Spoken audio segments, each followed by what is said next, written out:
સુપ્રભાત દર્શક મિત્રો, good morning ગુજરાતમાં હું તીર્થા આપનું હાર્દિક સ્વાગત કરું છું. મિત્રો, એક જર્મનીના કોઈ ગામની કદાચ સ્ટોરી છે, પણ વિદેશની વાત છે એક બહેનની. એ બહેન રોજે સવારે બહુ મોટો ડુંગરો ઉપર ચડીને જતા હતા. ત્યાં આગળ એમને કંઈક વીણવાનું હતું અથવા લાકડા કાપવાના હતા. એ કામ કરતા અને રોજ જે પાછા આવતા, ત્યાં કંઈક ખોદવાનું પણ કામકાજ હોતું હશે. તો એ એવા અંતરિયાળ જંગલના એક બહુ મોટા ડુંગરે રોજ ચડતા અને રોજ પાછા નીચે આવતા. એક દિવસ જ્યારે એ ચડ્યા ત્યારે એમને એમનું કામ કરતાં કરતાં એક પથ્થર મળ્યો. એ જોઈને એમને થયું કે આ સરસ પથ્થર છે અને એમને લાગ્યું કે કદાચ આ બહુ કિંમતી પથ્થર પણ હોઈ શકે. એમને ખબર નથી કે કેટલો કિંમતી છે કે શું છે. એમણે એમની થેલી જે હતી એમાં એમણે મૂકી દીધો અને પછી એ પાછા નીચે આવતા હતા. નીચે આવતા આવતા રસ્તામાં એમને એક ભાઈ મળ્યા અને એ ભાઈએ કીધું અને વાતચીત થઈ તો એમને ખબર પડી કે એ ભૂખ્યા છે, એમણે ખાસા ટાઈમથી ખાધું નથી. એટલે એમણે કીધું વાંધો નહીં, તો હું લાવી છું, મારી જોડે છે ખાવાનું, તો હું તમને શેર કરીને આપીશ, તો આપણે સાથે ખાવાનું ખાઈએ. તો એ લોકો બેસી જાય છે, ખાવાનું એ લોકો શરૂ કરે છે અને બેન પીરસતા હોય છે.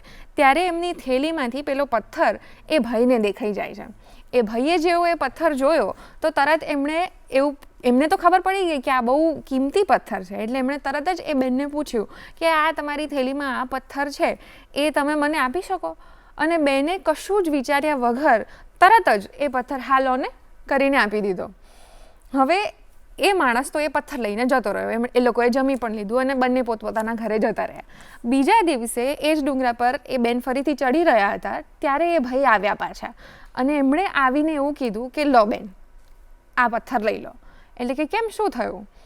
તો એ ભાઈએ કીધું મને ખબર છે કે આ બહુ કિંમતી પથ્થર છે અને એટલો કિંમતી પથ્થર છે કે હું આજે આ લઈ જાઉં તો મારે આખી જિંદગી હવે કશું જ કામ નહીં કરવું પડે, એટલો કિંમતી આ પથ્થર છે. પણ મારે તમારી પાસે એનાથી પણ વધારે એક કિંમતી વસ્તુ છે, એ જોઈએ છે, એક અમૂલ્ય વસ્તુ છે.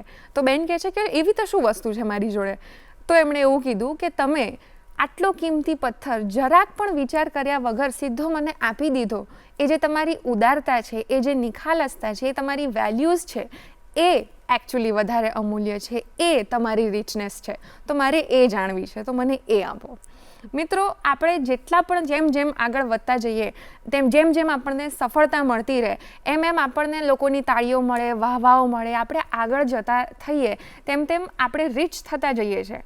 પણ એકચ્યુઅલી આપણે ત્યારે જ રીચ હોઈએ છીએ જ્યારે આપણી વેલ્યુઝ, આપણી મોરલ વેલ્યુઝ, આપણી અંદર રહેલા સંસ્કાર, આપણી ઉદારતા, આપણી કાઇન્ડનેસ, એ બધું જ્યારે જીવતું રહે, આપણી અંદરની સહજતા જ્યારે જીવતી રહે. તો આજે આપણે એવા જ એક ગેસ્ટને મળવાના છે જેઓ તમને જાણીને આશ્ચર્ય થશે કે જ્યારે બહુ જ જૂની પ્રકારની રંગભૂમિને ભવાઈઓ ચાલતી હતી ત્યારે પણ તેઓ સુપરહિટ હતા અને અત્યારની જે ફિલ્મ્સ આવી રહી છે એમાં પણ એવો સુપરહિટ છે.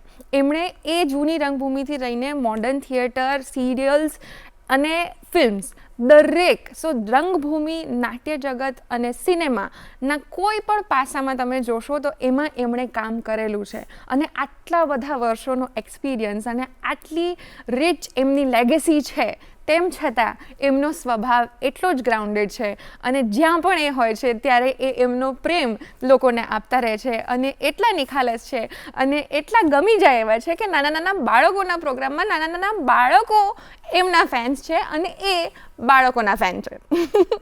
વેલ, તો એ છે આપણા આજના મસ્ત મજાના ગેસ્ટ, જે આપણો આજનો સવારનો એપિસોડ ઓર મસ્ત કરવાના છે, એવા અર્ચન ત્રિવેદી. તો ચાલો મારી સાથે એમનું સ્વાગત કરીએ અને એમની આટલી મોટી જે જર્ની છે, એક સ્ટાર્ટ ક્યાંથી થઈ અને એમાં શું શું પડાવ આવ્યા અને હવે ક્યાં જઈ રહી છે, એના વિશેની દરેક વાતચીત આપણે એમની સાથે કરીએ. નમસ્તે સર. નમસ્તે. કેમ છો? એકદમ જલસા. સૌથી પહેલાં તો મારે એ જ કહેવું છે કે આટલા વર્ષો પછી તમે દૂરદર્શન પર પાછા આવ્યા છો, તો તમને કેવું લાગી રહ્યું છે? આ તો મારું મોસાળ છે. કારણ કે દૂરદર્શન, ઈસરો, આકાશવાણી અને શૈક્ષણિક ટેકનોલોજી ભવન, આ ચારે માધ્યમોએ મારો બહુ વિકાસ કર્યો છે. એટલે આ તો એકદમ ગમતું, અમારું રમતું. બિલકુલ. અને આટલા વર્ષો તમે અહીંયા આગળ ફાળવ્યા છે અને એ સિવાય પણ આજે ફરી અમારી સાથે વાતો કરવા આવ્યા છો, તો અમને તો બહુ જ ગમે છે. અને આ સરસ મજાનો ગુડ મોર્નિંગ ગુજરાત શો છે. તો યુઝ્યુઅલી તમારી મોર્નિંગ કેવી હોય છે? આજની તમારી સવાર કેવી છે? આજની સવાર તો સૌથી પહેલાં અહીંયા આવ્યો એનો જ આનંદ. એટલા બધા મિત્રો મળ્યા કે વાત ના પૂછો. યસ. એટલે વાતાવરણ જ્યારે એકદમ જીવતું થાય ને તો એમાં આપણને શ્વાસ લેવાની મજા પડે. હા એકચ્યુઅલી તો તમે જ છો જે આઈને દરેક જગ્યાને લાઇવલી બનાવી દો છો. તમારી જ પર્સનાલિટી એવી છે કે આમ મને ખ્યાલ હતો કે આજે તમે આવવાનો છો તો હું જ એટલી એક્સાઇટેડ હતી કે અરે તો બહુ મજા આવશે અને અમારા દર્શક મિત્રોને ઓર મજા આવશે. તો હવે વાત તમારી જર્નીની કરીએ તો આટલો મોટો એક્સપિરિયન્સ જે મેં કીધું એટલે એ સમયથી અત્યાર સમય સુધીની તમારી જર્ની છે, તો એ જર્નીની શરૂઆત ક્યાંથી થઈ? તમે બાળક હતા ત્યારે એ હતો બીજ કે મારે એક્ટિંગ કરવી છે, આ જગતમાં આવવું છે, કે શું હતું? એક્ટિંગ કરવી છે એવું તો કદાચ મનમાં નહીં હોય, પણ એ વખતે છે ને આ વાત જો કે મેં અનેક વખત કરી છે, પણ તોય આજે મજા કરીએ એની. બાલ્કનજી બારી કરીને એ વખતે એક કોન્સેપ્ટ આપ્યો હતો. અત્યારે જેમ ઇન્ડિયન આઇડલ ને બધું જે ચાલે છે, ટેલેન્ટ હન્ટ ને બધું, એ સમય કદાચ એ કોન્સેપ્ટ હતો કે બાલ્કનજી બારી. એમાં તાલુકા, જિલ્લા, શહેર, ગામ, તમારું રાજ્ય, આ બધી જગ્યાએથી ઇતર પ્રવૃત્તિ કરતી નાની નાની પ્રવૃત્તિઓ, જેને કહેવાય ને કે લલિત કલાઓ, જેમાં સંગીત આવે, નૃત્ય આવે, ચિત્ર આવે, અભિનય આવે, તો એ જે એક્સ્ટ્રા એક્ટિવિટી કરતા બાળકો હોય એ લોકોને એક પ્લેટફોર્મ આપવું, એને બાલ્કનજી બારીનો કોન્સેપ્ટ હતો. અને હું જે સ્કૂલમાં ભણતો હતો શિશુ ભવન, એ શિશુ ભવનનો એક વાર્ષિક ઉત્સવ દરેક સ્કૂલ કરે, વાર્ષિક મહોત્સવ, અમારી સ્કૂલમાં પણ હતો. તો બાલ્કનજી બારી અને અમારી સ્કૂલ એ બંને ભેગા થઈ અને એ કાર્યક્રમ કર્યો. આપણું બહુ જૂનું ટાઉન હોલ હતું એ વખતે. અને મારા પ્રિન્સિપલ અમને જે શીખવાડવા આવતા હતા એ મયુરભાઈ શાસ્ત્રી, અમારા પહેલા ગુરુ. અને એમણે મને એક અભિનય બાળ ગીત શીખવાડેલું, પંડિત ચાલ્યા જાય છે વાળું. અને કરતાં કરતાં રિહર્સલ રોજ કરાવે ને રોજ થાય, પણ શોના દિવસે મને ધોતી આપી. નાનકડો બા, આટલી મારી હાઈટ હતી, કારણ કે મારી 6 વર્ષની જ ઉંમર હતી. એટલે ધોતી, જબ્બો, કોટી, કાળી ટોપી, પછી ચશ્મા, પછી બગલમાં એક બોચકું આપ્યું, પછી જબ્બો હતો ને એની અંદર એક નાનું અમથું ઓશીકું મૂકીને મારું પેટ બનાવ્યું, પછી મૂછ આપી, પછી ચીકણીની ખાલી ડબ્બી આપી, અને જે ચશ્મા આપ્યા હતા ને એ કાચ વિનાના, એટલે એકલી ફ્રેમ હતી. અને મને જેમ શીખવાડેલું એમ હું અભિનય કરતો ગયો. હવે બન્યું એવું એ દિવસે કે મુંબઈમાં પુષ્કળ વરસાદ હતો અને અમદાવાદ, ગાંધીનગરમાં કોંગ્રેસનું અધિવેશન હતું. અને એ વખતે ફિલ્મ કલાકારો બધા આવેલા, રાજ કપૂર સાહેબ ને બધા. હવે હું તો બહુ નાનો, મને તો હું જ કોણ છું એની ખબર નહોતી, તો બીજા બધા વિશે તો શું ખબર હોય. પણ અમારા મયુરભાઈ શાસ્ત્રીએ આવેલા દરેક પ્રેક્ષકને એમ કીધું કે જો તમે થોડોક સહકાર આપતા હો તો હું જઈને કોઈ પણ એક કલાકાર હિન્દી ફિલ્મના અહીંયા લઈ આવું, કારણ કે એ લોકોની ફ્લાઇટ કેન્સલ છે, એટલે બધા અહીંયા રોકાવું જ પડે એવું છે. એટલે કે હું જઈને કોકને ને કોકને લઈ આવું. અને જઈને રાજ કપૂરજીને કીધું, તો રાજ કપૂરે કીધું કે નહીં, મને તો અત્યારે વેકેશન મળી ગયું આજનું, એટલે હું નથી આવતો. અને વહીદા રહેમાન કરીને બહુ મોટા કલાકાર, એ જમાનાના તો બહુ મોટા કલાકાર, એમણે કીધું કે મારે આવું છે બાળકોનો કાર્યક્રમ જોવા. અને એ વખતે એમની સાથે 2-4 નવા કલાકારો હતા, એમાંને એક કલાકારે કીધું કે મારે પણ આવું છે. એટલે મયુરભાઈ એ બંને જણને ગાડીમાં લઈ અને ટાઉન હોલ આવ્યા. હવે કાગનું બેસવું ડાળનું પડવું એવું છે કે એ વખતે મારો જ વારો આવ્યો પરફોર્મન્સનો. અને સ્ટેજ ઉપર એ 2 મહેમાનો બેઠા હતા અને હું આગળ, અને મારે ગીત ગાવાનું હતું, અભિનય ગીત શીખવાડેલું એમ કરવાનું. એમાં એક કડી આવતી હતી, મૂળા જેવી મૂછ એની ગાગર જેવું પેટ છે, ચસ્સુ એ ચશ્મા ચડાવી પંડિત જોતા જાય છે, પંડિત ચાલ્યા જાય છે, પંડિત ચાલ્યા. હવે આ મૂછ જે કરાઈ ને મને શીખવાડ્યું હતું એમ કરી, હવે વાયરની મૂછ હતી, એ નીચે પડી ગઈ. એ મને તો ખબર નહીં, લોકો હસ્યા, પેલા મહેમાનો હસ્યા,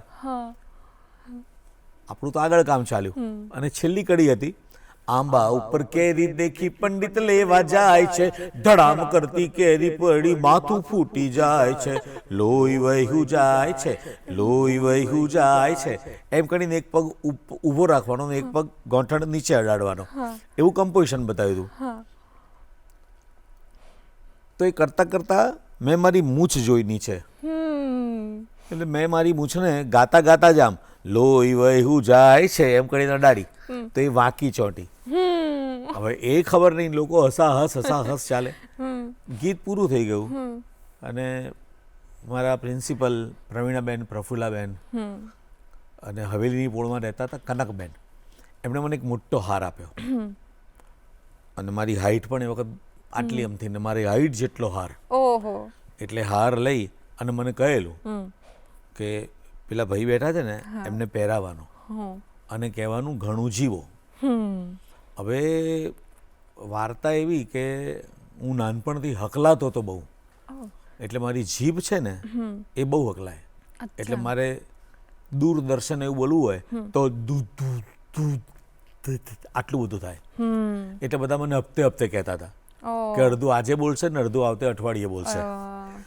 હવે ગીત ગાવું, અભિનય કરું ત્યારે કશું થાય ને, અને કંઈક બોલવાનું થાય તો થાય. એટલે મને પ્રિન્સિપાલે કીધું કે એને કહેવાનું કે ઘણું જીવો, હાર પહેરાવાનો ને કહેવાનું ઘણું જીવો. એટલે હું હાર લઈને ગયો ને મેં કીધું ઘણું અટકી જીવ. એટલે પેલા કલાકાર હતા એ હસવા માંડ્યા અને એકદમ વાલ કરીને મને ઉંચકીને એમના ખોળામાં બેસાડ્યો. જેવો ખોળામાં બેસાડ્યો એની સાથે બોલાયું જીવો. અને એ કલાકાર હતા અમિતાભ બચ્ચન સાહેબ. અને આ 1972ની વાત, ત્યારે એ પણ બહુ જાણીતા નહોતા થયા અને હું તો આજે જાણીતો છું નહીં. એટલે એની મજા છે અને બહુ મજા પડી ગઈ કે, અને આ દરેક વાતો મારા મનમાં એટલે માટે આમ પ્રિન્ટેડ થયેલી છે કે એ બધા પ્રિન્સિપાલથી માંડીને મારા શિક્ષકોથી માંડીને બધાએ મને એટલું બધું વહાલ કર્યું અને આ દરેક વાત મારા મનમાં છપાયેલી એવી ને એવી રહી છે અકબંધ. આ મારી શરૂઆત થઈ. બહુ જ સુંદર. અને એ બંને એસ્પેક્ટ મને બહુ જ ગમ્યા. એક તો કે જે તમે કહ્યું કે એ જે તમને સ્ટટરનો પ્રોબ્લેમ હોય બોલવાના છતાં જ્યારે તમે ગાતા હો કે એક્ટિંગ કરતા હો કે થિયેટર એવું માધ્યમ છે કે ઘણા લોકોને આ તકલીફમાંથી બહાર આવ્યા છે, બિકોઝ તમારું ધ્યાન પૂરું એના પર જતું રહે તો તમે બોલવા પર ધ્યાન ના આવે, એટલે એ હેલ્પ કરે છે. સો એ એક ડેફિનેટલી હેલ્પ થઈ. અને બાકી તમને અમિતાભ બચ્ચનને આટલી નાની ઉંમરે જોવા મળ્યા અને ત્યાંથી લઈને પછી હવે તમને એમની સાથે એક્ટિંગ પણ કરી. સો આટલી જર્ની થઈ ગઈ. 1972માં તો હું ઓળખતો જ નહોતો કે આ બચ્ચન સાહેબ છે. પણ હમણાં 2015માં મેં એમની જોડે અભિનય નથી કર્યો, પણ 2015માં આપણા ગુજરાત રાજ્યના મુખ્યમંત્રી એ વખતે હતા આનંદીબેન પટેલ. હવે એમનું છે ને એક લેપ્રસીની સોસાયટી છે વસ્ત્રાલમાં, અને ઘણા બધા જાણે છે એ પ્રમાણે જ કે બેન બહુ જ એવા કામો કરે કે જે પ્રજાલક્ષી હોય. અને એમાં વસ્ત્રાલમાં 14મી જાન્યુઆરીએ 15મી જાન્યુઆરીએ એ બધાને તલ સાંકળી, પતંગ અને બધું આપવા માટે ગયા હતા. ને ત્યાંથી જયેશભાઈ એટલે કે એમના જમાઈ, એમનો મારા ઉપર ફોન આવ્યો કે મીડિયાને નથી બોલાવવાનું અર્ચન, તો તું આ સંચાલન કરી દઈશ જો તું પતંગ. મેં કહું મને પતંગનો એવો કોઈ શોખ નથી. એક જમાનામાં પ્રેમમાં હતો ત્યારે હતો ધાબે ચડવાનો અને પતંગ જોવાની જગ્યાએ બેનપણીને જોવાનો, પણ એ સમય જતો રહેલો. એટલે મેં કહું મને બહુ ગમશે, આવીશ જ હું 100%. અને એ દિવસે મારાથી કંઈક એવું બોલાઈ ગયું મા વિશે, કોઈ સ્ક્રિપ્ટ વગર, કે બધાની આંખોમાં જરાક જળજળી આવી ગયા. અને કાર્યક્રમ પૂરો થયો એટલે આનંદીબેને મને કીધું કે તમને ફોન કરશે જયેશ, એ પ્રમાણે આગળ વધીએ. અને પછી અનારબેન જયેશભાઈનો ફોન આવ્યો કે આજે બપોરે 3 વાગે આપણે ત્યાં અમિતાભ બચ્ચન આવી રહ્યા છે સુગઢમાં, તો તું આવ એમને મળવા, એવું મમ્મીએ ખાસ કહ્યું છે. મને તો મજા પડી ગઈ.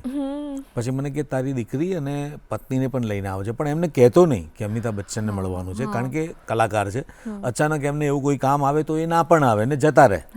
તને દુઃખ નહીં થાય, પણ આ કહીને એટલે મેં કહ્યું જયેશભાઈ તમને ખબર છે, અનારબેન ખબર છે તમને કે મારી જિંદગીની શરૂઆત અમિતાભ બચ્ચન સાહેબના ખોળાથી થઈ હતી. તો કે શું વાત કરે છે, તારી પાસે છે કોઈ પ્રૂફ, એવિડન્સ? મેં કહું બધું જ છે. તો કે તું લઈને આવ. અને પછી એ લઈને ગયા. એટલા બધા ઉમદા વ્યક્તિ છે કે વાત ના પૂછો તમે. મારી સાથે એમણે 13 મિનિટ વાત કરી. જયેશભાઈ મારો પરિચય એમને આપતા જાય, મારી વાતો એમને કરતા જાય.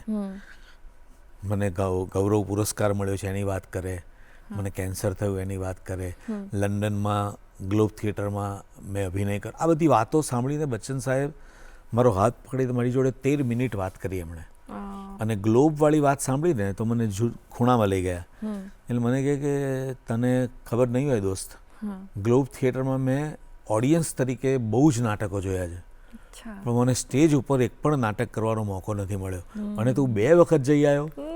એટલે કે ક્યાં બાત હે, એમ કરીને વહાલ કર્યું. પછી કેન્સરવાળી વાત જાણી તો મારી છાતી ઉપર એમણે હાથ મૂકીને એમ કીધું કે તને કશું નહીં થાય, તને ખબર જ નથી દોસ્ત કે મારા શરીરમાં એટલા બધા રોગ છે, તને તો કંઈ નહીં થાય, તારી આંખો જ કહે છે તું બહુ પવિત્ર છોકરો છું, એમ નિષ્પાપ છોકરો છું એમ. હવે એમના મારા પાપ વિશે તો ખબર ના હોય, પણ મજાની વાત છે આ બધી. મારી જર્નીએ ભગવાને મને બહુ સુંદર રીતે ક્યાં વાત હતી ને ક્યાંની ક્યાં લઈ આવ્યા મને. ઈશ્વરે જે આપ્યું છે ને એ મારી ક્ષમતા કરતાં વધારે આપ્યું છે, આ નક્કી છે. અરે વાહ. અને હું દરેક જગ્યાએ કહું છું, ખરેખર આવડત વગર અને ક્ષમતા વગર મને ખૂબ આપવામાં આવ્યું છે, અને ઈશ્વરની કૃપા માત્ર છે, અને લોકોનો ખૂબ પારાવાર પ્રેમ છે. એટલે જ તમે પણ જ્યાં જાઓ છો ત્યાં તમે પણ લોકોને એ જ પ્રેમ વળતો આપો છો, અને એ જ તમે માહોલ લાઇવલી કરી દો છો. અને આજનો અમારો શો પણ લાઇવલી કર્યો, અને હજી વધારે થશે, પણ અત્યારે સમય થઈ ગયો છે એક બ્રેકનો. ઓકે, તો દર્શક મિત્રો મળીએ ગુડ મોર્નિંગ ગુજરાતમાં એક નાનકડા વિરામ બાદ. વિરામ બાદ આપ સૌનું ફરીથી સ્વાગત છે ગુડ મોર્નિંગ ગુજરાતમાં. આજના આપણા ગેસ્ટ છે અર્ચન ત્રિવેદી, તેમની સાથેની વાતચીત હવે ચલો ફરી કન્ટિન્યુ કરીએ.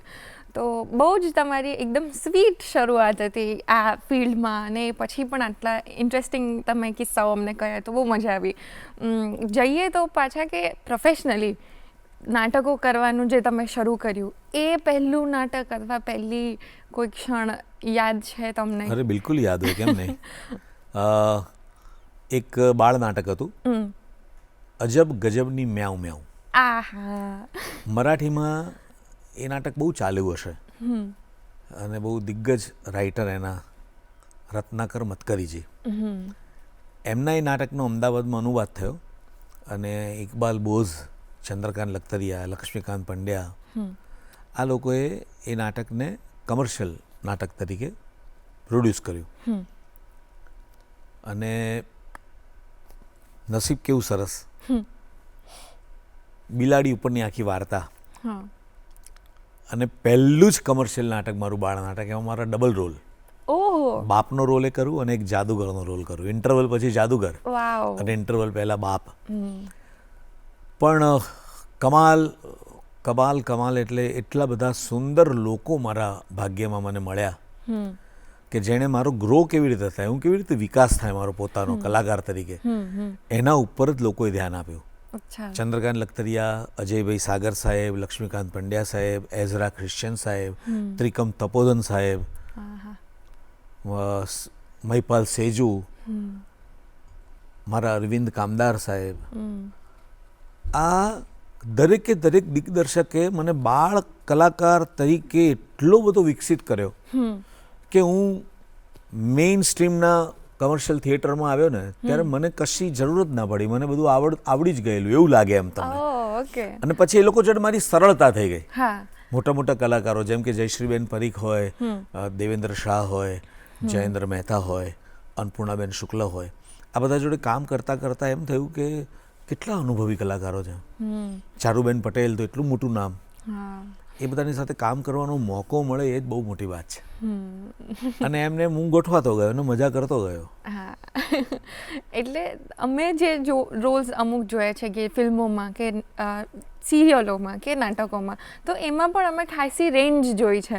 અત્યારે જે તમે વાત કીધી એ બધી તમારી એકદમ રમૂજી નાટકો હતા, કોમેડી રોલ્સની વાત કરી, તો કોમેડી કર્યા છે તમે, એ ઉપરાંત પછી એકદમ સિરિયસ રોલ્સ પણ કર્યા છે. કર્યા, હા. તો એ બંને અલગ છે. એ સિવાય પણ કેટલાય અલગ અલગ ટાઈપના એકદમ વિયર્ડ, કોઈ વિચાર્યું જ ના હોય કે આવા પ્રકારનું કોઈક હમણાં કોઈક બેર કે એવા કોઈકના રોલ્સ પણ તમે કર્યા છે કે જે બાળ નાટકમાં એમને બહુ જ મજા આવે. પણ સો એ બધા રેન્જમાંથી તમને કયા પ્રકારના રોલ, અથવા તમે જ્યારે કોઈ રોલ તમારા સુધી આવે તો તમે એને કઈ રીતના એ ફિલ્ટર કરો છો કે આ કરવું છે કે એવી રીતના, એની પ્રોસેસ શું હોય છે? કહું, મેં તમને કહ્યું ને એમ કે મને ભાગ્યશાળી એટલા માટે છું કે બધા જ અદ્ભુત ડિરેક્ટરો મને મળ્યા કે જેને કારણે મને બહુ તક મળી અભિનય કરવાની, જાણવાની, જોવાની અને જીવવાની. એવી રીતે હરીનભાઈ ઠાકર, એ હું કોલેજના પહેલા વર્ષમાં આવ્યો ત્યારે એમણે પહેલા જ વર્ષે ગુજરાત સમાચાર INT મુંબઈ એની કોમ્પિટિશન શરૂ થયેલી અને મારું પહેલું વર્ષ શરૂ થયેલું. અને એમાં હરીનભાઈ અંશુમાલી રૂપારેલે લખેલું એક નાટક અંગ કોઈનો નહીં એ લઈને આવ્યા. અંગ કોઈનો નહીં એની વાર્તા જ વન લાઈન જ બહુ અદ્ભુત હતી. સમાજના કક્કામાંથી વગર વાંકે તરછોડાયેલા અંગની વાત. કથી કમળ, કથી સ્ત્રી, ખથી ખટાર, ખથી પુરુષ, ગથી ગણપતિ, ગતિ સ્ત્રી, ગથી સ્ત્રી, ગથી પુરુષ, અંગથી અંગથી શું થાય? કંઈ ના થાય. એટલે એવા સમાજમાંથી તરછોડાયેલા, એવા જેને આપણે માસીબા કહીએ, જેને આપણે છક્કાનું નામ આપીએ, જેને આપણે યુનક કહીએ, આ કોમ્યુનિટી ઉપરની વાત. અને એ પાત્ર મેં ભજવ્યું અને એ પાત્રે મને આજ સુધી એ નામના અપાવી રાખેલી છે. મુંબઈના નિર્ણાયકો હતા અને એમણે એનાઉન્સમેન્ટ કરતી વખતે એવું કીધું, તીર્થા, કે આ તો તમારું ગુજરાત છે એટલે, અને અમારું પહેલું વર્ષ છે એટલે ખબર નથી, બાકી આ જો મુંબઈમાં આ નાટક કર્યું હતું અર્ચને, તો એને સ્ત્રી અને પુરુષ બંને પાત્રોના બેસ્ટ એક્ટર ને બેસ્ટ એક્ટ્રેસ તરીકેનું પ્રાઇઝ અમે આપીએ. અને એમણે બાલ ગંધર્વ સાહેબને યાદ કરેલા. એ સ્ત્રી પાઠ બહુ સરસ કરતા હતા, જેમ આપણે ત્યાં જયશંકર સુંદરી સાહેબ કરતા હતા. પણ એટલે આ બધું કેવું છે કે મળતું ગયું, આવતું ગયું અને સમજાતું ગયું. એની બહુ મજા પડી. પછી તો 3 વર્ષ મને બેસ્ટ એક્ટરનું પ્રાઇઝ મળ્યું. નરીનભાઈએ 3 વર્ષ એટલા સરસ નાટકો પસંદ કર્યા. બીજા વર્ષે એમણે પ્રકાશ કાપડિયાનું નાટક લીધેલું, ભૃગુ સંહિતા. એમાં મેં સ્ટેજ ઉપર 5 રોલ કરેલા, 5 રોલ જુદા જુદા, અંદર ગયા વગર, કોસ્ટ્યુમ બદલ્યા વગર. એની આ બધી મજા હતી.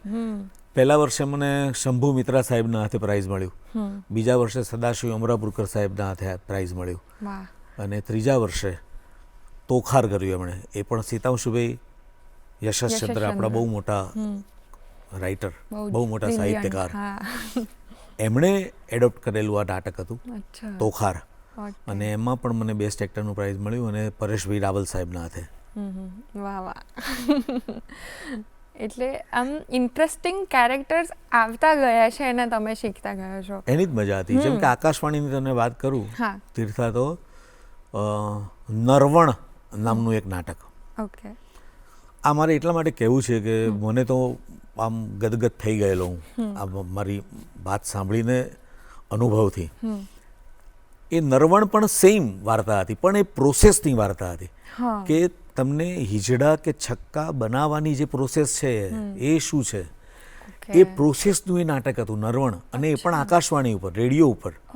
એટલે માત્ર અવાજથી તમારે આખો માહોલ ઊભો કરવાનો. અને એ જેમણે મારી પાસે કરાવડાવેલું, એ પ્રવીણ દવે, દેવાંગ ભટ્ટ, એ લોકોએ એ મને પ્લે કરાવડાવેલું. અને આકાશવાણીમાં તો પત્રો બહુ આવે, આ નાટક બહુ સરસ, ત્યાં બહુ સાંભળ્યું ને એવું બધું. પછી તો વર્ષો વીતી ગયા અને HK કોલેજની વીણા વેલી કોમ્પિટિશન થાય.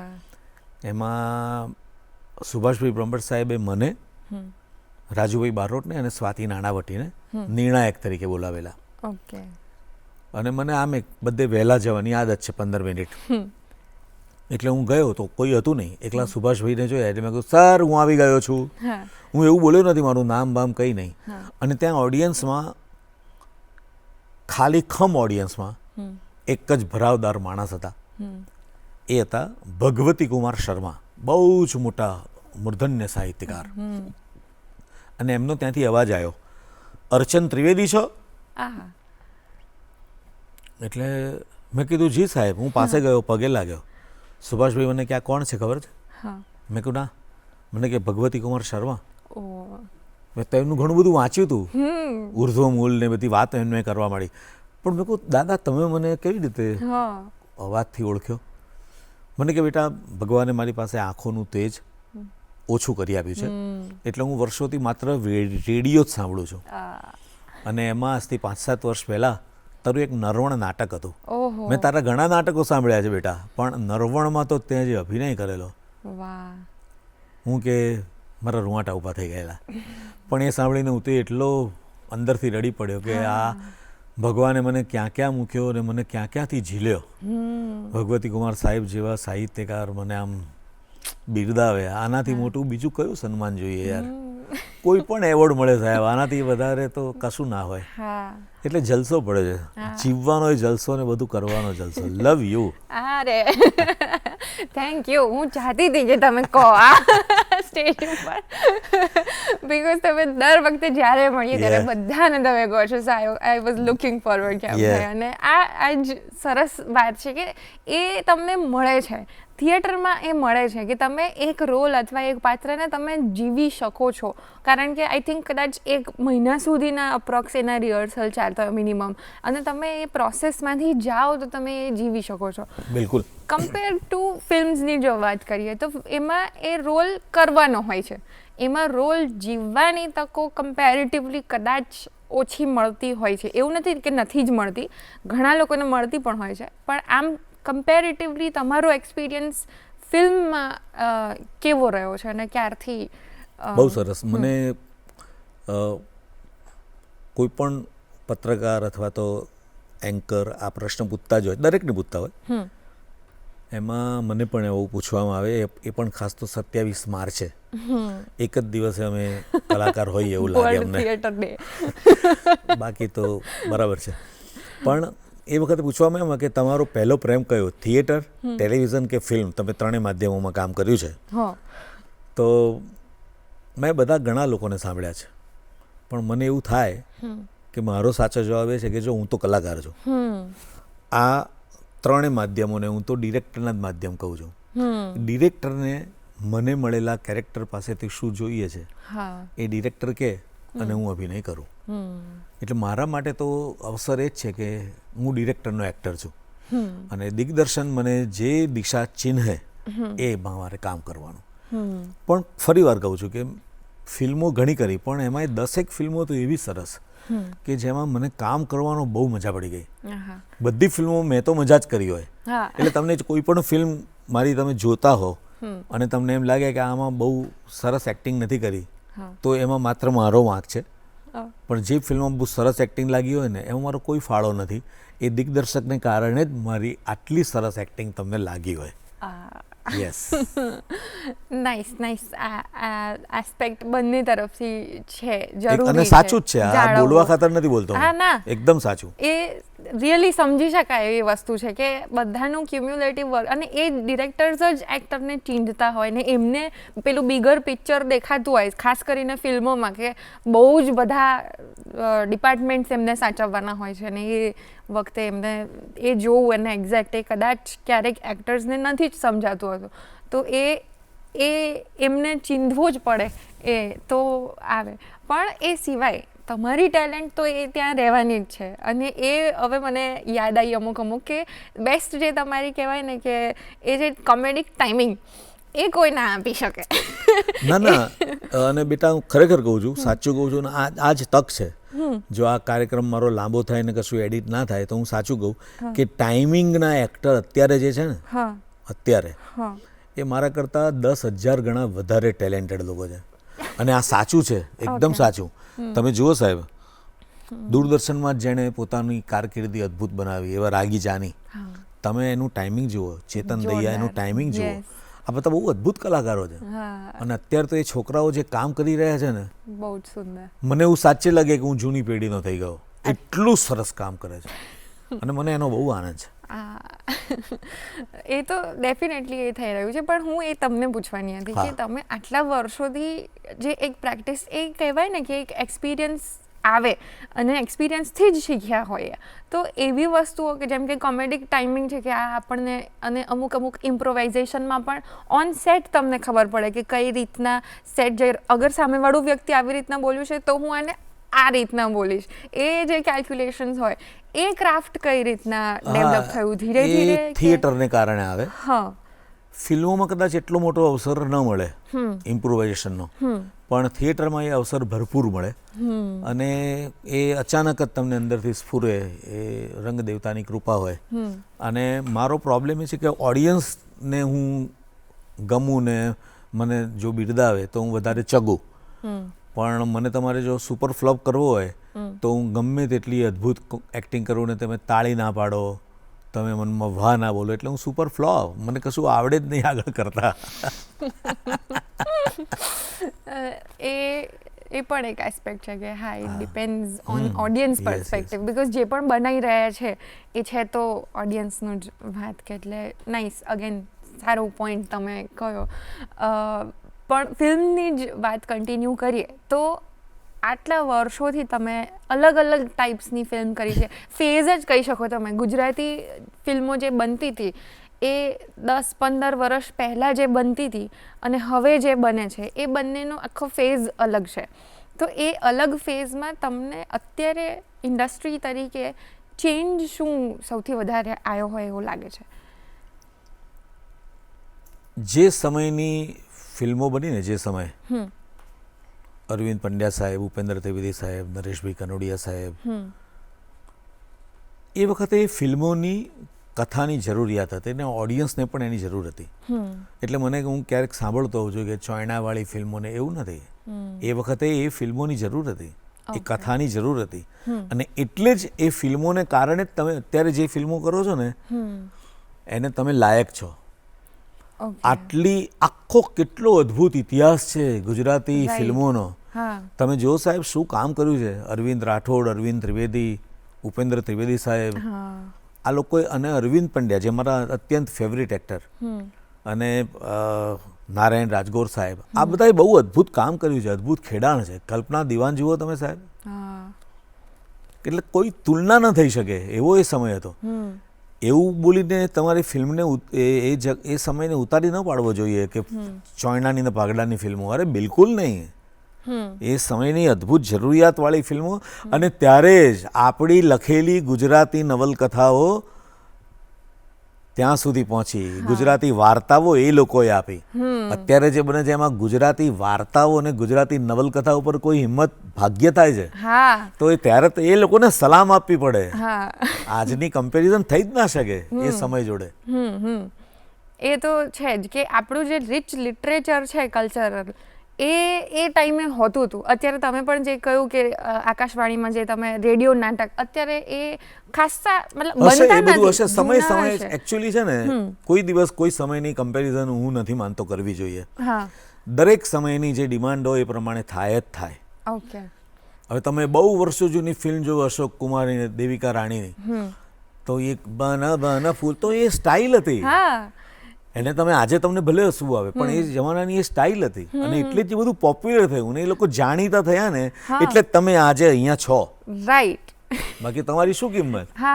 તમને કોણ જુએ? બિલકુલ.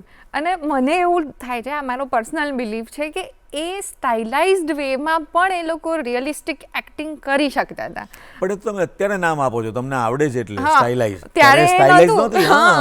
તો કરતા તે અભિનય હતો. મહેનત કરતા હતા. અત્યારે તો એ પ્રમાણે એટલે આ દરેક વસ્તુમાં મને એવું છે જ હંમેશને માટે કે જ્યારે જે સમય જે થયું છે ને એ અદ્ભુત જ થયું છે, ઉત્તમ કામ થયું છે. અચ્છા. અને ઓલરેડી તમે કહ્યું કે સ્પીકિંગ ઓફ એક્ટર્સના પર્સપેક્ટિવથી પણ જો જોઈએ તો અત્યારના જનરેશનમાં એક એક્ટરના પર્સપેક્ટિવથી અને ફિલ્મ ઇન્ડસ્ટ્રીમાં અત્યારે શું સારામાં સારી ટેલેન્ટ અત્યારે આવી છે. તમે વિચાર કરો ત્યારે કોઈ ટેકનોલોજી જ નહોતી. અત્યારે ભરપૂર ટેકનોલોજી છે અને નવા ડિરેક્ટરો એટલા સરસ આવ્યા છે કે જેને અભિનય નથી જોઈતો, સાહજિક જોઈએ છે કામ. રાઈટ. તમે સમજ્યા? હવે બધે આપું છું દાખલા, અહીંયા પણ મારે આપવો જ પડે. પ્રતિક ગાંધીની મેઇન રોલ કરતા હતા એવી એક ગુજરાતી ફિલ્મ હતી જે અનીશ શાહ કરીને આપણા ડિરેક્ટર છે, બહુ જ મોટા ડિરેક્ટર, સરસ ફિલ્મો બનાવે છે. એમણે મને પણ પ્રતિકના સસરાના રોલમાં કાસ્ટ કર્યો. ઓકે. અને પહેલો દિવસ મારો ને પહેલો ડાયલોગ એ મારું કેરેક્ટર હતું કે મારે બધી સાઉથની ફિલ્મો જોતો રિટાયર્ડ માણસ છે અને બેલ વાગે છે ને જાળી ખખડે છે, એટલે હું જોઉં છું આમ કરીને તો મારો જમાઈ છે, એટલે હું એકદમ ઊભો થઉં છું કે આવો આવો જમાઈ રાજ, ક્યાં વાત હે, તમને આ જોઈને આનંદ થઈ ગયો. અને તરત અનીશભાઈ બોલ્યા કે cut cut cut cut cut. અર્ચન સર કેમ આવું કર્યું તમે? મેં કીધું કેવું કર્યું? તો કે આટલો બધો ઉત્સાહની જરૂર નથી, આ જમાઈ છે એ અઠવાડિયે 10 દિવસ આવતા જ હોય છે, એમાં આટલું બધું આ હા હો આવું કંઈ કરવાની જરૂર નથી. નોર્મલ, એકદમ નોર્મલ રહો, કશું કરવાની જરૂર નથી, એકદમ કંટ્રોલ. એટલે મેં કહ્યું મને તો આ જ નોર્મલ લાગે છે કારણ કે મેં આ કર્યું છે વર્ષોથી. મને કે ના ના તમે જે કર્યું છે બરાબર છે પણ આપણે આવું જોઈએ છે. અને પહેલી વખત મને સમજાયું કે આ સમયના ડિરેક્ટરોની ડિમાન્ડ શું છે. જેમ કે મારી એક વેનીલા આઈસ્ક્રીમ ફિલ્મ, પ્રીત સિંહ ગોયલ એમના ડિરેક્ટર, એ બહુ સરસ સમજાવે. અમે કંઈ કરતા હોઈએ, હું કે મલ્હાર કે કંઈ કોઈ પણ એક્ટર એમાં રહેલા, એને ખાલી એટલું કે દૂધુરા કમ છે અર્ચન, દૂધુરા કમ સર, દૂધુરા કમ, એટલે અમે સમજી જઈએ. પણ તમે જુઓ વેનીલા આઈસ્ક્રીમ મને જોયો તો હું મારાથી બહુ રાજી થઈ ગયો. એટલો બધો સાહજિક અભિનય મને મારો લાગ્યો કે હું મારા પ્રેમમાં પડી ગયો કે ક્યાં બાત હે. એવી રીતે મનીષ સૈની ઢ નામની ફિલ્મ, એને નેશનલ એવોર્ડ મળ્યો, એમાં પણ સેમ દૂધુરા કમ, દૂધુરા કમ. એટલે આને કારણે સમજાતું ગયું કે સમય સાથે તમારી અભિનયનો પ્રકાર પણ ધીમે ધીમે બદલાતો જાય છે અને બદલાવું જરૂરી પણ છે, એ સમજાતું ગયું. એટલે અત્યારે પણ ભગવાનની દયાથી જે કોઈ ફિલ્મોવાળા મને બોલાવે છે એમાં હું કામ કરું છું. ઋષભ થાનકી કરીને એકદમ નવા ડિરેક્ટર છે જેમણે કારખાનું ફિલ્મ બનાવી, અત્યારે એક બીજી ફિલ્મ એમણે બનાવી. તેમાં પણ એમને જે જોઈએ છે કેવી રીતે કઢાવવું. ધારો કે મારો સ્વભાવ એવો હોય કે હું તરત ગુસ્સે થઈ જતો હોય એવું માનો, તો એ સ્વભાવ સમજીને તમારી પાસે કેવી રીતે કામ કરાવવું, આ ટેકનિક છે, એ પણ એક ટેલેન્ટ છે. બિલકુલ. અને આટલા બધા રોલ્સ, તમે હમણાં જ આટલી બધી ફિલ્મ્સની વાત કરી અને નાટકની પણ વાત કરીએ, તો આટલા બધા રોલ્સમાંથી કોઈ એવો રોલ છે, કોઈ એવું પાત્ર છે જે તમને હજુ યાદ છે અને હજુ આમ કંઈક રહી જાય ને? એવું નથી કહેતા કે કેરેક્ટરની અમુક ઝલકો રહી ગઈ છે મારામાં. તીર્થા, એવું નથી. દરેક રોલ ભજવવાની મજા જ પડે, દરેક ડિરેક્ટર સરસ જ કામ કરાવડાવે અને એવા જ ડિરેક્ટરો લે કે જે તમને થોડા ઘણા પણ જાણતા હોય. જેમ કે શૈલેષ પ્રજાપતિ એક સાહેબ નામની મારી ફિલ્મ કરી હતી, જેમાં મારો મેઇન વિલનનો રોલ હતો, પણ પોલિટિશિયન વિલન. હવે એ રોલ મેં કર્યો ને તો વારંવાર એ ફિલ્મ જોવાનું મને મન થાય, એવી મેં મજા કરી ને બધાનું એપ્રિસિએશન મને બહુ મળ્યું, દરેકે દરેક જણાનું. પણ કેવું છે કે એ પોર્ટ્રેટ કેવી રીતે કર્યું શૈલેષે, ડિરેક્ટરે, એ મિત્ર જ છે શૈલેષ, અનેક નાટકોમાં સાથે કામ કર્યું, પણ આ ફિલ્મની અંદર એણે એમ કહ્યું કે તારું કેરેક્ટર છે અર્ચન, એ સીએમનું ખરું, કનિંગ ખરું, પણ તારે ગાતા ગાતા જ બધું કરવાનું. એટલે તારું સીન શરૂ થાય ને એટલે ગાવાનું, પછી ભલે ડાયલોગ ને બધું આવે. તો એ કરવાની મને જે મજા પડી હોય એ મને જ ખબર હોય કે મારા મને ગાતા આવડે છે કે રંગભૂમિના ગીતો હું ગાતો હોઉં, તો એનો ઉપયોગ કેવી રીતે કરવો એ ડિરેક્ટરના હાથમાં છે. અને એ મારું કેરેક્ટર એ રંગભૂમિના ગીતો ગાતો ગાતો હું કરું બધું, એની મજા હતી. હવે આ કેવી રીતે મને મળે? તો આવું મારું ભાગ્ય મને ક્યાંથી મળે કે આની જ મજા છે સાહેબ. બિલકુલ. અને ખૂબ મજા આવી હશે આઈ એમ શ્યોર કે તમને જ્યારે એ મોકો મળે, બિકોઝ દરેક એક્ટર પાસે આખું એક બોક્સ ઓફ ટેલેન્ટ હોય જ છે જે એની યુએસપી હોય છે કે એ આ બહુ જ સરસ કરતો હોય, પણ એ આ ફિલ્મમાં આ કેરેક્ટરમાં ક્યાં આગળ મળતું બેસી જાય તો ડબલ મજા આવી જાય, એક્ટરને પણ, ડિરેક્ટરને પણ, અને ફિલ્મ પણ હિટ થઈ જાય કે એ બહુ જ ગમ્યું હતું. સો એ યુનિક એક્સપિરિયન્સ છે અને એ એક્સપિરિયન્સ કરવા મળે એટલે બહુ જ મજા આવે. વિથ રાહુલ ભોલે અને વિનીત, એ બે ડિરેક્ટરો સાથે કામ કરે. હા એમણે પણ મને એમની જે 2 ફિલ્મોમાં લીધો, હા એ બધું કલ્પના બહાર છે આ બધું. મને તો એમ લાગે છે કે હું આ બધું શું બોલું છું ને શું થઈ રહ્યું છે. ઓલ ધ બેસ્ટ પંડ્યા નામની એક ફિલ્મ, હા દર્શન બિજારીવાલા, મલ્હાર, બધા ઉત્તમ કલાકારો સાથે કામ કરવાનો મોકો મળે એ જ તમારું ભાગ્ય છે. અને મારો રોલ શૂટિંગ પતી ગયું ને ત્યાં સુધી મને, એટલે એ સીનનું પ્રોપર એક સીન છે, એ સીનનું શૂટિંગ પતી ગયું ત્યાં સુધી મને એવું કહ્યું નહોતું કે તમારે આવું કરવાનું છે. ઓકે. કોર્ટનો એક સીન હતો જેમાં મારા ડાયલોગ હતા, ત્યારે મને ખબર પડી કે ઓહ, આમ મેં જે કર્યું એ આ છે. અચ્છા. એટલે સરળ, બધું એકદમ સરળ ને સહજ કરાવવાની જે ટેલેન્ટ છે એ આ ડિરેક્ટરો ગજબના આવ્યા છે બધા. અને યંગ ડિરેક્ટર્સને બધાની પણ વાત કરી, ફિલ્મોની વાત કરી, તો અમને અત્યારે દૂરદર્શનની પણ અમુક સંસ્મરણો યાદ આવ્યા છે. તો તમારો દૂરદર્શન સાથેનો જે આટલી સિરીઝનો નાટક અને પુષ્કળ કેવો રહ્યો છે? અદ્ભુત રહ્યો છે. એના અમુક ઇન્સિડન્ટ્સ જો. અફસોસ એ જ છે કે એકદમ ઉત્તમ દિગ્દર્શકો, નિર્માતાઓ નિવૃત્તિ ના થવી જોઈએ યાર. આજીવન એ લોકો કામ કરવા જ જોઈએ.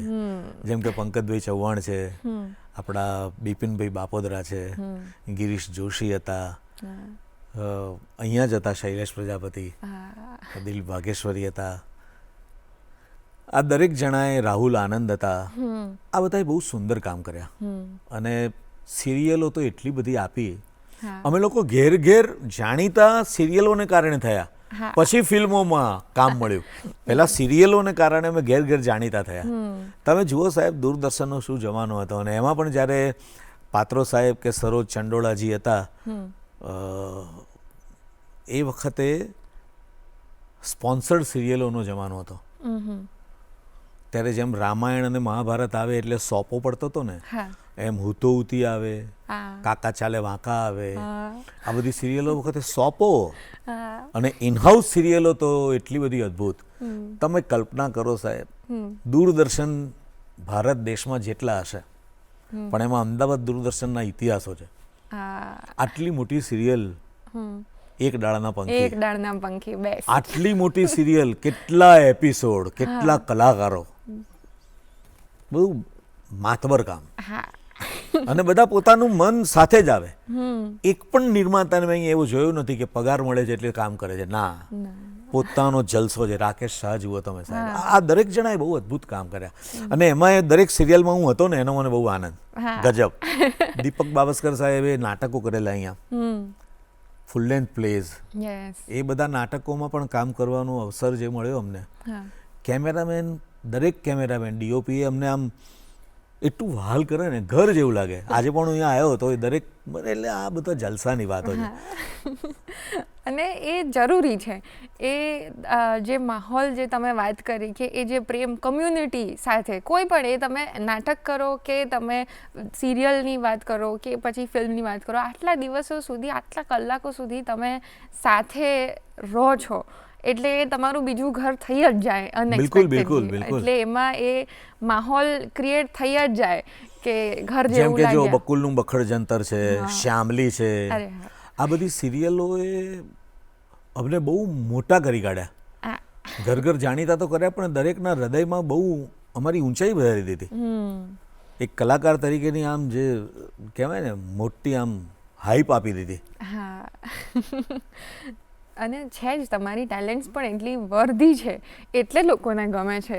અને એ એટીટ્યૂડ, મને એ તમે જે વાત કરી ને કે નવું નવું શીખતા રહેવાનું જે એક પોઝિટિવ માઇન્ડસેટ છે, એ અગત્યનો છે. તો હું હવે એ જ પૂછીશ કે લાઈફમાં તમે જેમ કહ્યું એમ કે તમે કેન્સરને પણ જોયું છે, અનુભવ્યું છે, તો એ બધા જ અલગ અલગ સ્ટ્રગલ્સ અને ફેઝિસ જે દરેકની લાઈફમાં આવે, એમાં જે એક આ પોઝિટિવ માઇન્ડસેટ રાખવો, હ્યુમર રાખવો, એ કેટલું જરૂરી છે જીવનમાં, એના વિશે અમને કહો. જરૂરી કરતાં એ જ જીવન છે.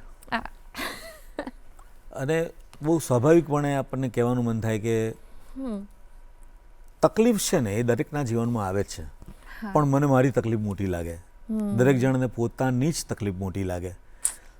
પણ સાચા શબ્દોમાં મેં કોઈ દિવસ ચા, દૂધ, કોફી, પછી ઉકાળો, કોલ્ડ ડ્રિંક્સ, બિયર, દારૂ, બીડી, સિગરેટ કંઈ પીધું નથી.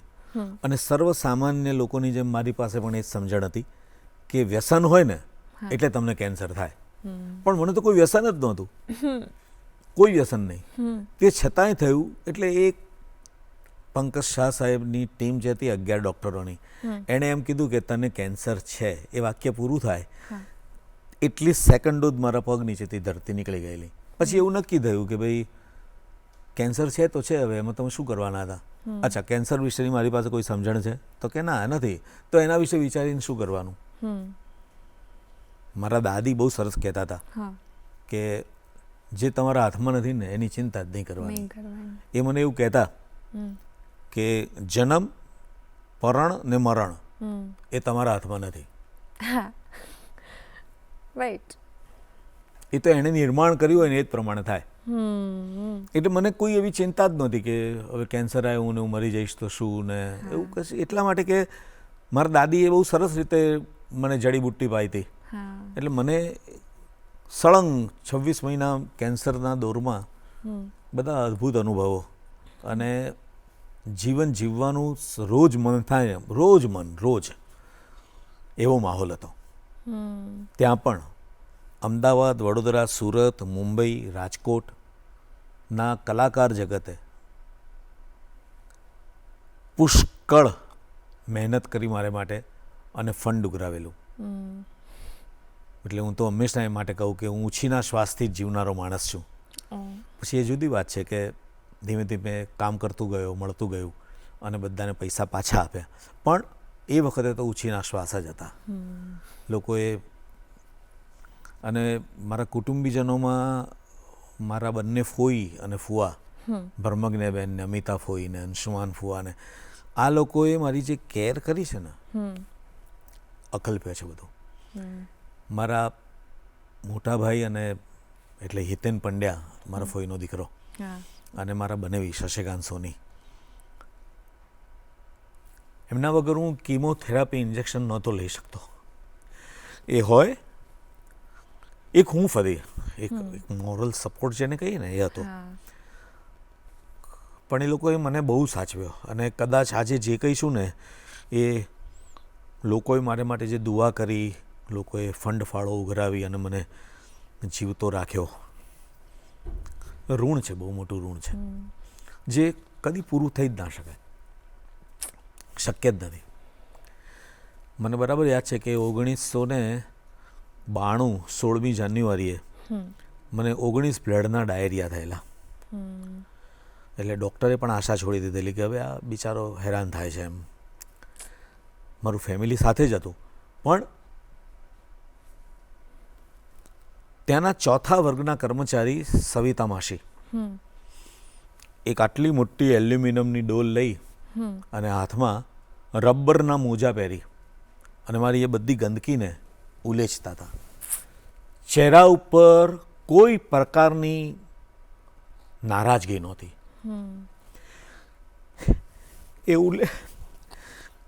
એ ઉલેચતા હતા અને મારાથી બોલાઈ ગયું, આઈ લવ યુ સવિતા માસી.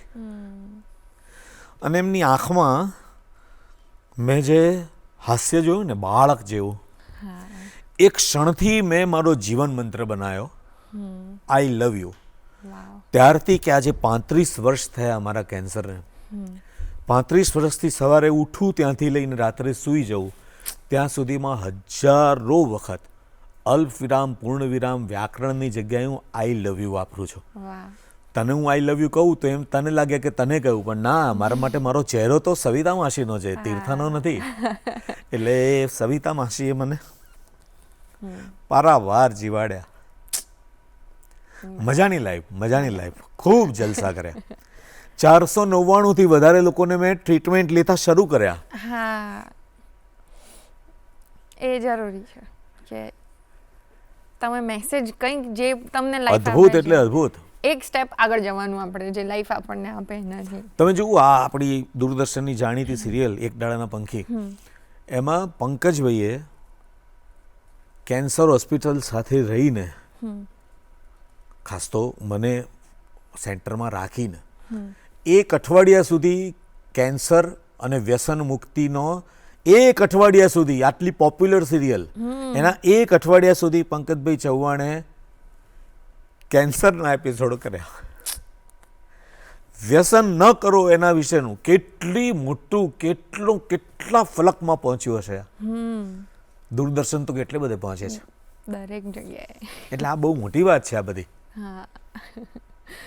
હા, ખૂબ તમે એકદમ અમને જે જર્ની પર લઈ ગયા, અને થેન્ક યુ સો મચ કે તમે આ એક્સપિરિયન્સ શેર કર્યો. એટલે એ જેટલો મૂવિંગ છે એટલું જ એ લર્નિંગ પણ આપે છે કે આપણે ઇઝીલી આપણી જે મુશ્કેલીઓ છે એમાં સંડોવાઈ જઈએ છીએ અંદર કે કશું જ હવે નથી, પણ એનાથી બહાર આવવાનું અને જે તમને મળ્યું છે એનાથી ડબલ તમે સમાજને પાછું આપો, એ રિયલ મંત્ર છે અને તમે એ ઇન્ક્રેડિબલી કરી રહ્યા છો. So thank you so much. Yes sir. આપણે towards the end of the episode જ જઈ રહ્યા છે, અને તમારી શરૂઆત, મને આ લાસ્ટ એક પ્રશ્ન પૂછવાનો મન થયો છે કે જો તમે નાના બાળક હતા ત્યારથી એક્ટિંગ સાથે એક્સિડેન્ટલી પણ આવી ગયા છો અને બન્યા છો અને હજુ પણ કરતા રહ્યા છો, કદી તમે એવું વિચાર્યું છે કે સપોઝ જો એક્ટિંગ ન કરતા હોત તો શું કરતા હોત? તો હું પ્રોફેસર હોત. આહા. પણ હું એમએ ના કરી શક્યો, અને મને કોલેજના 3જા વર્ષમાં જ આ કેન્સર આવેલું. પણ કૃપા સિવાય બીજું કંઈ બોલાય એવું નથી મારાથી. નાટક અને જાણીતા કલાકારો જોડે કામ કરવાને કારણે મારું એક નામ બનતું ગયું. એમાં 2 પ્રિન્સિપાલ, આવું ભાગ્ય કોઈની પાસે નથી. કહું 2 પ્રિન્સિપાલ, HK કોલેજના ડૉક્ટર ચિનુભાઈ નાયક, એમને ભવાઈ સાથે બહુ નાતો, અને દર્પણમાં હું ભવાઈ શીખતો હતો. અને પહેલું વર્ષ અમારું પૂરું થયું ને ત્યારે મુખ્ય મહેમાન તરીકે KS શાસ્ત્રી અને આપણા ડૉક્ટર ચિનુભાઈ નાયક હતા. તો હું ભવાઈ કરતો હતો ને ગાતો હતો ને એમને બહુ ગમતું હતું. એટલે એમણે મને એમ કીધું કે બેટા, તું MAમાં 52% લાવે ને એટલે મારે ત્યાં ગુજરાતીનો પ્રોફેસર. આહા. હજી તો હું ભણતો હતો. ઓકે. બરાબર. બીજું એવું છે, નટુભાઈ ઠક્કર સાહેબ, જે યાત્રી નામે ઓળખાય, લીમડામાં એક ડાળ મીઠી નામની એક કોલમ આવતી હતી એમની, અને એ પણ પ્રિન્સિપાલ સ્વામિનારાયણ કોલેજના. એ પણ મને એમ જ કે તું તો અમારું કાચનું વાસણ છું, કારણ કે હું કેન્સર પછી ત્યાં ગયેલો. તું તો અમારું કાચનું વાસણ છું બેટા, તું 52.5% લાય એટલે આપણી સ્વામિનારાયણ કોલેજમાં તું ગુજરાતીનો પ્રોફેસર. આટલું હાલ કોણ આપે તમને? પણ મારા ભાગ્યમાં હું MA ન થઈ શક્યો, નહીં તો હું પ્રોફેસર થયો હતો. પણ બ્રાઇટ સાઈડ, અમે તો બ્રાઇટ સાઈડ જ જોઈશું કે અમને આટલા સરસ કેરેક્ટર્સ તમારા થ્રુ મળ્યા, અને આટલા બધા પડદા, આટલા મોટા પડદા પર લોકોને તમને જોયા, અને અમને એ ગમ્યું. સો અમે તો એના માટે થેન્કફુલ રહીશું કે તમે પ્રોફેસર ભલે ના થઈ શક્યા. અમે છેલ્લે એક રેપિડ ફાયર રાઉન્ડ જેવું રમતા આવીએ છીએ ગેસ્ટ સાથે, તો બસ આમાં કશું વિચાર્યા વગર આમ તરત ખાલી જવાબ. તો અત્યારે પણ આ કશું વિચાર્યા વગર જ બોલ્યો છું. પણ નાનકડા એવા એક અમુક પ્રશ્નો છે, તો તમને એવું જ લાગશે અડધા તો કે આ કેમ પૂછ્યું, પણ તોય થિયેટર કે ફિલ્મ વધારે શું ગમે? દરેક માધ્યમ ગમે મને. એમાં થિયેટરે ગમે, ફિલ્મોય ગમે, કારણ કે મને તો એક્ટિંગ કરવાની મજા પડે છે બધે, એટલે બંને મને ગમે. Okay, nice. કોમેડી કે સિરિયસ રોલ વધારે કયું કરવામાં તમને મજા આવે છે? મને મજા આવે એ કરતાં મને કોમેડી રોલ વધારે કરવાના મોકા મળ્યા અને સિરિયસ રોલ કરવાના મોકા ઓછા મળ્યા, પણ એટલે હું વધારે એમાં ચગ્યો. ઓકે, પણ તમને તો બંનેમાં મજા આવે. ઓકે, સ્ટેજ પર લાઈવ ઓડિયન્સનું જે રિએક્શન મળે એ વધારે એક્સાઇટિંગ લાગે છે કે પછી કેમેરા પર જે તમારો ક્લોઝઅપ થતો હોય અને તમે કોઈક સરસ સીન કરી શકતા હો એ વધારે એક્સાઇટિંગ લાગે? ના, ઓબ્વિયસલી થિયેટરમાં જ મજા પડે, કારણ કે એ મારી નબળાઈ છે મોટી. ઓડિયન્સની તાળીઓ વગર હું જીવતો જ ના રહી શકું, એવું છે મારું. એની મજા પડે મને. તમારું ફેવરેટ ગુજરાતી નાટક કયું છે? મારું ફેવરિટ ગુજરાતી નાટક વિસામો કરીને હતું, અંકુર થિયેટરનું. વિષ્ણુ વ્યાસ સાહેબે ડિરેક્ટ કરેલું. અને એકાંકીમાં મારા આ 3 એકાંકીઓ, અંગ કોઈનો નહીં, ભૃગુ સંહિતા, તોખાર અને જ્યોતિન્દ્ર દવે સાહેબે લખેલા નિબંધો રંગ તરંગના, એના ઉપરથી બકુલભાઈ ત્રિપાઠીએ આનંદ તરંગ નામનું એક નાટક લખ્યું, નિબંધો ઉપરથી પહેલી વખતનું નાટક. એ મારું બહુ ફેવરિટ, એના મેં બહુ શો કર્યા. અને રાણસુખભાઈ નાયક કરીને બહુ મોટા કલાકાર દલપતરામજીએ લખેલું ભૂંગળ વિનાની ભવાઈ, એમાં જીવરામ ભટ્ટનું કેરેક્ટર એ જીવ્યા હતા અને એ પછી જીવવાનો મને મોકો મળ્યો. ઘણા બધા કરતા હશે પણ મને જીવવાનો વધારે મોકો મળ્યો અને મેં બહુ જલસા કર્યા એ નાટકમાં. સરસ. ચલો, વન ટેકમાં જે પરફેક્શન આવી જાય એ કે પછી ધીરે ધીરે મલ્ટિપલ ટેક્સ પછી જે તમે પહોંચો, એ બંને પ્રોસેસમાંથી વધારે તમને કઈ ગમે? વન ટેકવાળું મને વધારે મજા પડે, પણ ડિરેક્ટરના કોન્સેપ્ટ પ્રમાણે પછી આગળ કામ કરવું પડે. યસ. સ્ક્રિપ્ટ વાંચતા પહેલાં તમે શું જુઓ છો? કે કેરેક્ટર જુઓ છો કે સ્ટોરી જુઓ છો? ના, સ્ક્રિપ્ટ હું વિશ્વાસ રાખું છું ડિરેક્ટરમાં. જે ડિરેક્ટર મને જાણે છે એ જ મને બોલાવવાના છે, કારણ કે નવા ડિરેક્ટર તો મારી ટેલેન્ટ વિશે કંઈ ખબર નથી, અથવા તો મારી પાસે શું કરાવું એમની પાસે નોંધ ના હોઈ શકે, બને એવું, એમણે મારું કંઈ જોયું ના હોય તો. પણ ડિરેક્ટર મને જે કંઈ રોલ આપે છે ને એ સમજીને જ આપે છે, એટલે હું એમાં સીધા મારા કેરેક્ટરમાં જઈ અને મારા ડાયલોગ્સથી માંડીને એના ઉપર વર્ક કરતો હોઉં છું. જૂની રંગભૂમિના નાટકો કે પછી અત્યારે મોડર્ન એક્સપેરિમેન્ટલ થિયેટર્સ જે થઈ રહ્યા છે એ બંનેમાંથી ચૂઝ કરવા? મેં આગળ કહ્યું એ જ કે કમ્પેરિઝન શક્ય જ નથી. એ અદ્ભુત જ જમાનો હતો, એ આ જમાનો પણ અદ્ભુત છે. પણ અત્યારે પ્રેક્ષકોની પાસે ચોઇસ છે. ટીવી જોવું, સિરિયલ જોવી, નેશનલ ટીવી જોવું, ન્યૂઝ જોવા, નાટક જોવું, ફિલ્મ જોવી, ગુજરાતી જોવી, હિન્દી જોવી, એ ચોઇસ છે. બધું જ છે. જ્યારે એ વખતે જૂની રંગભૂમિ જ હતી કે જે વધારે પોપ્યુલર થઈ. બંને. ફેવરેટ કો એક્ટર તમારે ટાઈપનું પૂછું, કોઈ કો એક્ટરનું ના પૂછીએ, પણ આમ સ્પોન્ટેનિયસલી તમારે બીજા કો એક્ટર સાથે કામ કરવું ગમે કે પ્રિપેર્ડ હોય એવા કો એક્ટર સાથે કામ કરવું ગમે? ગુજરાતી ફિલ્મોમાં મને ગમે કામ કરવું, તો રાગી જાની જોડે ગમે, હરેશ ડાગિયા જોડે કામ કરવું ગમે, પછી ફિરોઝભાઈ ઈરાની જોડે કામ કરવું ગમે, બહુ ગમે, અને મલ્હાર ઠાકર જોડે તો પારાવાર ગમે. રાઈટ. પણ સ્પોન્ટેનિયસ એક્ટિંગ કરવાની, ઇમ્પ્રોવાઇઝેશન કરવાનું વધારે ગમે કે સ્ક્રિપ્ટેડ, પ્રિપેર્ડ? ના, સ્ક્રિપ્ટ પ્રિપેર્ડ ફિલ્મો માટે મને એવું ગમે, પણ ઇમ્પ્રોવાઇઝેશન કરવાનો મોકો મળે ને ડિરેક્ટર છૂટ આપે તો કરવાનું ગમે. જેમ કે હમણાં જ મેં તમને ઋષભ થાનકીજીનું નામ આપ્યું, એમાં અત્યારે એમની સાથે જે ફિલ્મ કરી એમાં એમણે સ્પષ્ટ દરેક કલાકારને કહ્યું હતું કે મેં સ્ક્રિપ્ટ લખી છે ને એ સમજવા માટે લખી છે, પરફોર્મ તો તમારે તમારું ઇમ્પ્રોવાઇઝેશન અંદર આવતું હોય ને અહીંયા લાગે કરો. તો મને બહુ ચગ્યો, હું બહુ મજા પડી ગઈ મને કામ કરવાની. રાઈટ. ઓકે.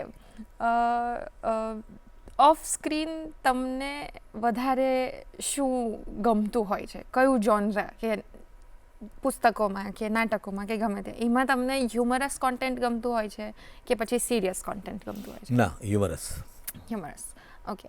અને તમારો અત્યાર સુધીનો ભજવેલો ફેવરેટ રોલ?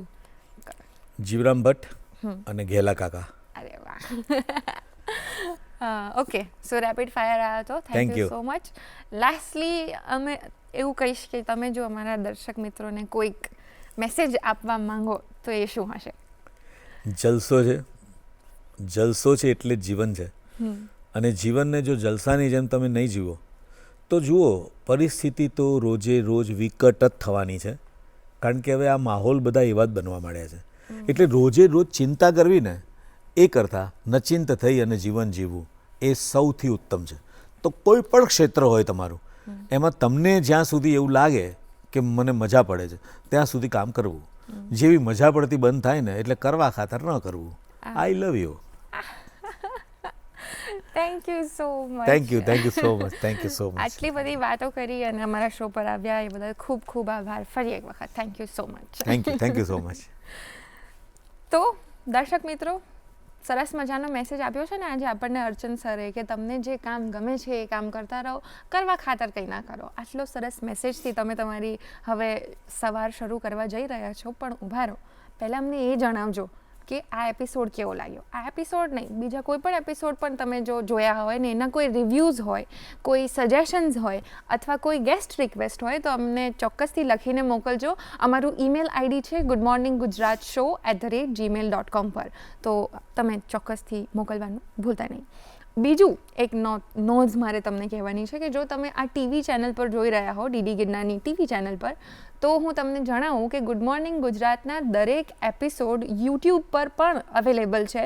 તો જે ડીડી ન્યૂઝ ગુજરાતીની જે યુટ્યુબ ચેનલ છે ત્યાં જઈને તમે આ એપિસોડ અથવા પહેલાંના કોઈ પણ એપિસોડ જો ફરી જોવા હોય તો એ તમે જોઈ શકો છો, તમારા ફ્રેન્ડ્સને શેર કરી શકો છો. તો એ પણ તમે કરવાનું ભૂલતા નહીં.